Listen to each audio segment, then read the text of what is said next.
Now that the troublesome situation has passed, we can relax and enjoy ourselves. He whispered these words to his niece's ear.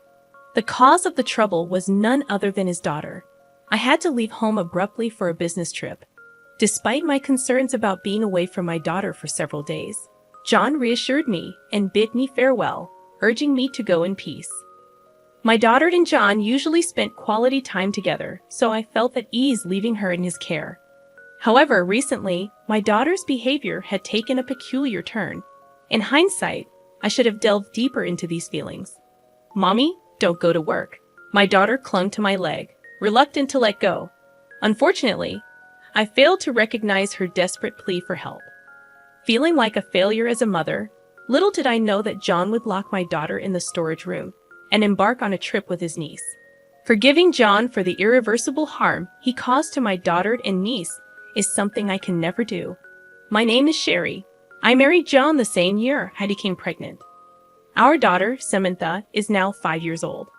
Our paths crossed through a common friend's introduction, a rather ordinary occurrence at the time. John, who had a fondness for children, worked at a toy manufacturing company, while I had just been chosen for a work project. Despite being engrossed in our respective careers, marriage was not on our minds. However, upon discovering my pregnancy with Samantha, everything changed. Having the baby meant taking a maternity leave and facing potential sidelining from the project. Witnessing similar situations at my workplace, I felt disheartened about my professional future. Yet John consoled me, expressing his willingness to quit his job and become a full-time stay-at-home dad. He had taken his current job with the hope that our future kids would play with the toys he helped create. John had already played a role in developing several products, some of which were already on the market. His dream was for me to fulfill my potential. These words prompted me to decide to have our daughter. I explained the situation to my company and returned to work 3 months after giving birth. Despite a slight gap, I managed to stay on the project, gaining valuable experience. Returning to work so soon after childbirth was challenging, but the thought of John and Samantha waiting at home fueled my determination. Currently leading a newly launched project, I strive to leave work on time by working remotely during weekdays. Although weekends, work, and business trips are sometimes inevitable, my daughter remains supportive, encouraging me with strong words. The concept of a full-time stay-at-home dad was not fully understood by society. But as a family, we harmonized our roles, leading to a happy life. One day, my sister-in-law discussed her divorce with us. Her husband, 10 years her senior, had frequent clashes due to differing opinions. The final straw was when he raised his hand against her.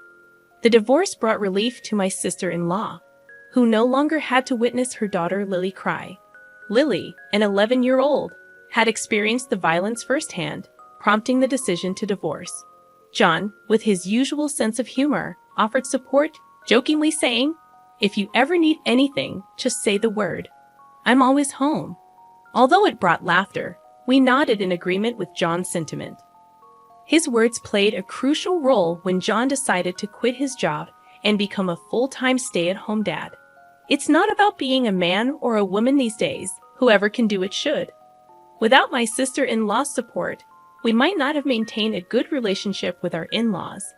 Our happiness owes part of its existence to her. Expressing gratitude, she mentioned considering a move to our neighborhood. We welcomed the idea, ensuring her that it wouldn't be a bother. Facing the need to leave the rental apartment shared with her ex-husband, she pondered returning to her in-laws' house an hour away. However, this would complicate her commute, and Lily would have to change schools. Fortunately, our house was within Lily's school district.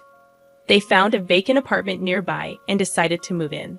Suggesting that we look after Lily after school until her mother finished work, John and I agreed. Despite my sister-in-law's initial concerns about being overprotective, our proximity allowed us to keep a close eye on Lily, making John's role vital in the process. With Lily in our care during her mother's working hours, we began a new chapter in our family life. Living nearby, my daughter and her cousin quickly adapted to the routine. Initially, everything seemed to be going smoothly. However, my daughter's sudden resistance to being apart from me raised questions. Accustomed to seeing me off to work from a young age, I assumed she was comfortable with the routine. Was she feeling lonely, or was there another source of anxiety? Puzzled by her behavior, I attempted reassurance. Mommy's just going to work. I'll be back tonight. Despite my attempts, my daughter clung tighter, revealing her inner turmoil. Concerned, I discussed the situation with John, who optimistically suggested that perhaps something happened at preschool. Assuring me that Lily's presence would provide comfort, John believed they might share secrets and alleviate any concerns my daughter had. Hoping this was the case, I refrained from pressing my daughter for answers. My daughter and Lily formed a close bond, with Lily treating her like a little sister. Observing their camaraderie, I believed my daughter's behavior was a passing phase.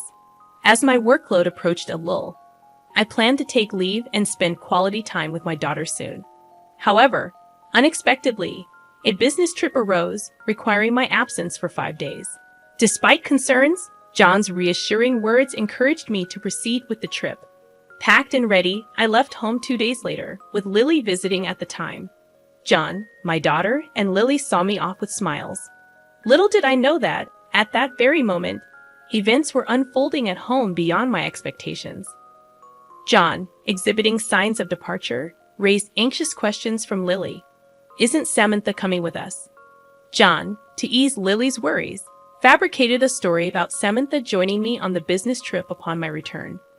Convinced by the tale, Lily accepted the explanation, and John directed my daughter to find a non-existent item in the storage room before my return. Samantha, believing her father's words, ventured into the storage room. Unbeknownst to her, John closed the door from the outside. Oblivious to the unfolding situation, my daughter did not notice the door being shut. John, muttering about the nuisance being gone, left with Lily for their trip, unknowingly leaving my daughter trapped in the storage room. Upon John's return 4 days later, he cheerfully chatted with a saddened Lily. Blissfully unaware of the events in his absence, John was shocked when he saw the storage shed and remembered he had left his daughter behind. Panicking, Lily rushed to the shed, where an unidentifiable liquid seeped out from under the door. John, attempting to stop Lily, confessed the truth about leaving Samantha behind. Lily, in shock, tried to open the shed door, only to be halted by John. The revelation left her devastated. The realization that Samantha was left in the shed, contrary to what John had assured her, prompted Lily to blame him. John, trembling and admitting his mistake, faced Lily's accusations. Witnessing this, I finally spoke up, questioning John's actions. My voice, cold and filled with anger, sent chills down my spine. Even my daughter, standing beside me, mirrored the intense emotions. John, turning around to face us, was frozen in shock. Sherry, contrary to John's astonishment, Lily burst into tears upon seeing Samantha. Hugging Samantha tightly, Lily expressed relief that she was safe. Samantha, avoiding eye contact with John, reciprocated Lily's embrace. I couldn't help but wonder about the emotional toll these events had taken on the innocent children. I stood protectively in front of my daughter Samantha and niece Lily, yet John showed faint concern. I'm glad you're safe, he muttered towards Samantha. Glad she's safe after you left her behind. What are you saying now? Samantha said she wanted to be with you. And why are you here, Sherry? Weren't you on a business trip? You were supposed to return tomorrow. Oh, so you thought you'd be back before I got home. Could it be that you often leave Samantha like this when I'm away? John fell silent at my words. His silence was more affirming than anything else. I've already heard the story from Samantha. I'll be hearing it from Lily as well. Turning to Lily, who was still embracing Samantha, she met my gaze firmly and nodded as if she had made a decision. The fact that I was able to rescue my daughter Samantha was a stroke of sheer luck. The thought of what could have happened if my business trip dates hadn't changed sends shivers down my spine. On the day I was supposed to leave, I indeed boarded the Amtrak. However, I received a sudden notification that the trip was canceled. So I got off the train mid-journey and returned home. Since the trip was called off, I could return home directly, arriving earlier than my usual time. Finally, I would have a chance to talk with Samantha. I took a taxi from the station, rushing home. As I got out of the taxi and approached the front door, I heard a voice calling, "Mommy." Thinking Samantha had seen me and was running towards me, I turned towards the voice, only to be shocked. Samantha's voice was coming from inside the storage shed. "Samantha?" In a panic, I'd opened the shed door to find my daughter there, drenched in sweat and sobbing uncontrollably. At her feet lay the burst remnants of a water-filled bouncy ball I had given her. This toy was developed by John when he was still working at the toy manufacturer. I had given it to Samantha, hoping to cheer her up when she first started showing signs of distress. Apparently, she panicked when she realized the door was shut, either throwing or stepping on the ball, causing it to burst. The liquid seeping out of the shed was from this ruptured bouncy ball. The floor was also scattered with Samantha's old clothes. "What happened? Why are you in here?" I hugged my crying daughter and asked her. What she told me then ignited a fury in me, the likes of which I had never felt before in my life. "Samantha said you asked her to look for my jewelry. She's deeply shocked both from being left behind and being locked in." "Locked in?" The door wasn't locked. I thought she would come out on her own. Being suddenly shut in is frightening even for adults. It's not surprising she panicked and couldn't open it. And I've heard about the usual situation. Now I finally understand why Samantha started acting out. My husband would have noticed the cause. After all, he was the cause of it. After we started looking after Lily, John began to favor her, neglecting Samantha. My daughter felt increasingly lonely as John paid attention only to Lily.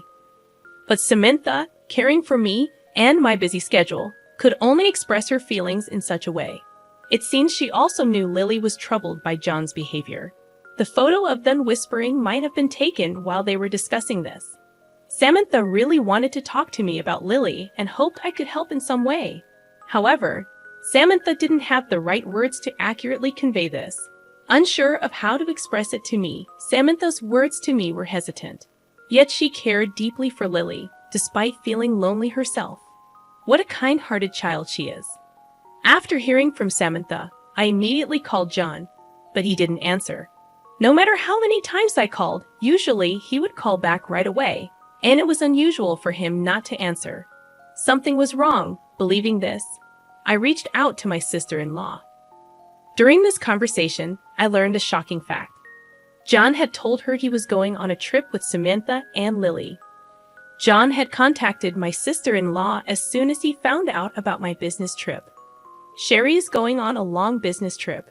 During that time, I thought of taking Samantha and Lily on a trip because Samantha might feel lonely. What do you think? My sister-in-law was also busy with work and felt guilty for not being able to spend much time with Lily. John lied that Samantha and Lily wanted to go to a theme park, and my sister-in-law agreed, thinking it would be good for Lily. Of course, I hadn't heard anything about this plan from John. Hearing this, I felt as if the blood had drained from my face. Could John have been planning to leave Samantha alone at home during this trip? I informed my sister-in-law that Samantha was actually at home. When I mentioned that I couldn't reach John, she said she would try calling him herself, and we ended the call. I thought something was off and checked around the house, and I was shocked. There were lots of prepared meals in the fridge, and the water heater for the bath was left on. Could it be that he prepared all this so Samantha could stay alone? That is, John had planned to leave our 5-year-old daughter alone for 4 days with just these arrangements. My sister-in-law managed to reach John, who was apparently at the theme park with Lily, and casually said, "I'll have to hang up. Our turn for the attraction is coming." She also received pictures of Lily alone at the park, confirming Lily's safety. Angry yet relieved about Lily's safety, my sister-in-law and I decided to wait for John and Lily's return. John, perhaps as an alibi, had sent me a picture of Samantha and Lily, which must have been taken previously at our house. My sister-in-law received photos of Lily playing at the theme park. There was even a fake story of the two having fun together to pretend for it. And so John, believing he had fooled us, returned home in high spirits, having completely forgotten about the daughter he left behind. Why did my husband want to go on a trip with only his niece so desperately? Why John wanted to go on a trip only with Lily was beyond understanding. His affection for his niece was one thing, but his actions were abnormal. I wasn't the only one who thought so. Really? What were you thinking? Leaving your own daughter behind to go on a trip with your niece? That's abnormal, sis. Why are you here?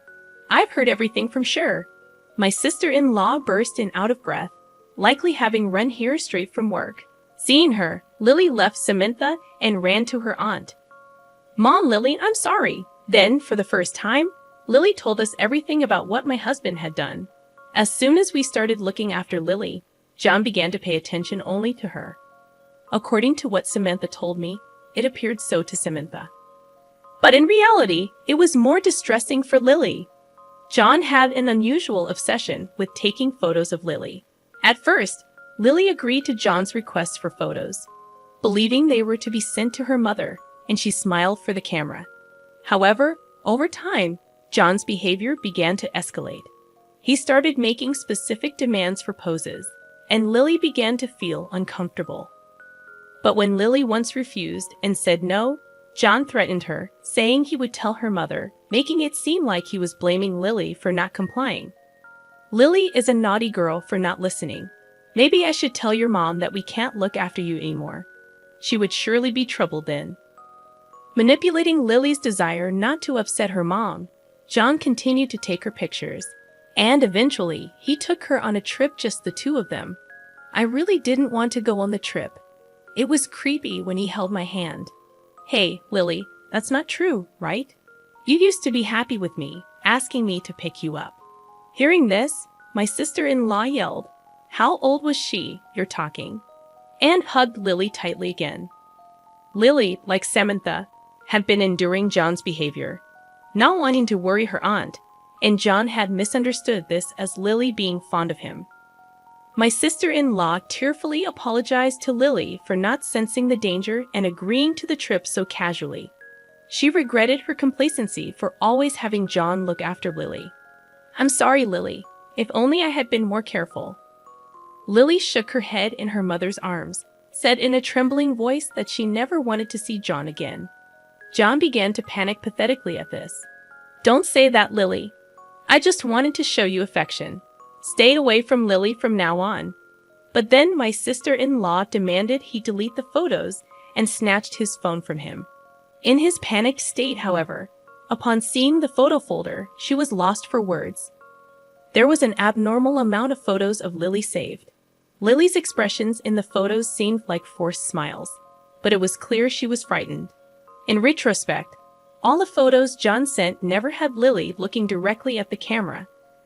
John must have noticed the change in Lily's expressions too. That's why John only sent photos where Lily's expressions weren't clear, yet he let his desires run wild and took Lily away. Disgusting. I felt nauseated by John's abnormal behavior. My sister-in-law holding the phone tightly seemed frozen in place. We both shielded our daughters behind us, confronting John.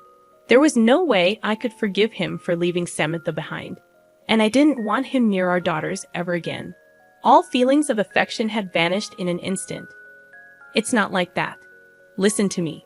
I love Lily, and of course, I love Samantha too. John continued to make excuses, only further frightening Samantha and Lily. I presented him with the divorce papers I had prepared during his trip, gathered our belongings, took Samantha, and left the house. I couldn't bear to share the same air with him for another moment. My sister-in-law and Lily followed us out. All that followed was my husband's sad screams. Afterward, I took my sister-in-law and Lily to their parents' house and informed them about John's behavior. When I mentioned leaving him with the divorce papers, my in-laws promised to handle everything from there. They assured us they would prevent John from approaching us again. Lily finally seemed to find some peace upon hearing their words. My sister-in-law and Lily decided to stay with my in-laws for the time being, planning to sort out work and school later. Though it likely meant Lily would have to change schools, we couldn't discount the possibility of John lurking around her school route. Samantha and I decided to return to my parents' home too. During John's trip, I had been managing work, household chores, and childcare alone. Thankfully, Samantha was a resilient child, and I felt confident that we could manage well on our own. Living without John, just the two of us, seemed entirely feasible. Those hellish 4 days indeed contributed to my newfound confidence. For a while, we'll live at my parents' house, grateful for their kindness. But I plan to move closer to my workplace before Samantha starts elementary school. We started our new lives, but John was still stuck in the past. Thanks to my in-laws, I was able to finalize the divorce from John without ever having to see him. But he continued to call afterward and even showed up at my parents' house, despite being cut off by my in-laws from any contact with me, my daughter, and the residents of his parents' home. John pathetically tried to seek reconciliation. "I can't imagine a life without Sherry and Samantha." His words only instilled fear in me. I asked my parents to contact the police, who came and took away John, who was screaming at our doorstep. He was served a restraining order by the police and finally seemed to understand he was alone. All this destruction was his doing, and it was too late for regrets. I wondered how John, having been a stay-at-home dad, planned to live since then, but that was no longer my concern. Samantha had been down for a while after the incident, but she's finally starting to smile again. Though divorced from John, we still keep in touch with my sister-in-law and Lily, and their smiles are returning too, to overwrite the traumatic memories of the theme park with Lily. We are planning a trip there, just the four of us. I'm looking forward to creating many happy memories for Samantha and Lily.